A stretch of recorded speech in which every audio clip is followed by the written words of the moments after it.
Masaganang buhay at magandang araw po sa inyong lahat. Ngayon pong araw na to, 35 days ng aking journey in indoor garden, ano?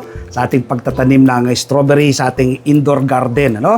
35 days, pwede ka na pong harvest ng hinog na bunga ng ating mga tanim na strawberry. Ngayon pong araw na ito, mag-actual demo po ako ng pag-propagate ng runners, no? Yan po yung runners ng ating mga tanim na strawberry. Simpleng-simple lang po at nang sa ganon, makapagbahagi po ako sa inyo ng kaalaman. Ano? Mag-actual demo po tayo. Tapos ito pong ating mga tanim na strawberry ito sa ating indoor ay nasa 120 heads. Ito po kasi ng aking indoor garden, naglaman po ito ng 320. So kulang pa ako ng 200 kaya nagpo-propagate pa po ako. No? Gusto kong punuin kasi ito ng strawberry, so kulang pa ako ng 200. 120 pa lang po itong ating naka-load. So bago ko po ibabahagi sa inyo yung actual pag-propagate ng runners ng strawberry, shorter ko po muna sa inyo, papakita ko po sa inyo yung maraming hinog na bunga na ng ating tanim na Sweet Charlie variety na strawberry. Ayan po yung mga hinog na yan, oh. Diba? Ayan. Tignan niyo po.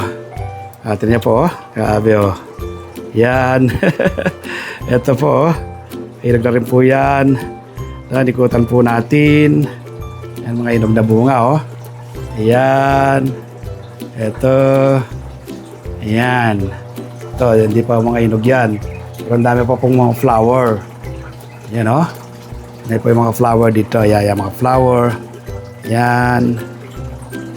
So ngayon, i-actual demo ko po sa inyo. Ito po yung ating cup, no? Styro cup, no? Ang medium po niyan ay coco peat. Coco peat po siya, medyo mamasa-masa na siya ng konti. Tapos ito po yung popropagate natin, no? Ito po yung popropagate natin. Runners mula po sa mother plant. So ito po, nakadugtong pa po yan, no? Nakadugtong pa siya. Yan, no? Nakadugtong siya. So ang gagawin lang po ngayon ay itutusok lang po mga bahya dito pa itong ating itutuntun nyo lang po yung kanyang pinakadulong bahagi niya. So yan, tutuntun nyo lang po siya. Iwasan lang po na huwag matakpan yung kanyang crown. Pagka lagay po ng ganyan, bahagya lang po siyang diligan, ano, para magpit po yung coco peat sa kanyang dulo, yung tip po ng ating runners. Mabilis po siyang makapag-ugat. Nawa po ay nakapagbahagi na naman ako ng panibagong kaalaman at impormasyon ngayong araw ito kaugnay po ng pag-propagate ng strawberry. Kung may natutunan po kayo, no, i-share nyo po sa inyong mga kaibigan, sa inyong mga kamag-anak itong ating video tutorial na ito. Nang sa ganoon, marami po tayong maabot at patulungan na ating mga kababayan. Mag-follow na rin po kayo sa aking mga social media platform, no? Yung aking Facebook profile, Merlison, ang aking Facebook page, ang Magsasaka Reporter.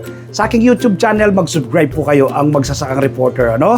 Tapos every Sunday, invite ko po kayo na manood ng aking TV show, Masaganang Buhay, napapanood po alas 7 hanggang alas 8 ng umaga sa 1PH Signal TV, Channel 1 ng TV5, napapanood po sa RPTV, YouTube at Facebook. Sa mga gusto pong magpa-customize ng greenhouse, indoor and outdoor, aquaponics, i-text nyo po ako sa 0917-867-5197. Text lang po, huwag pong tawag, dadalhin ko po kayo sa tamang tao na gagawa ng yung greenhouse nang sa ganoon hindi po kayo mabudol. Happy farming po, bye-bye. God bless!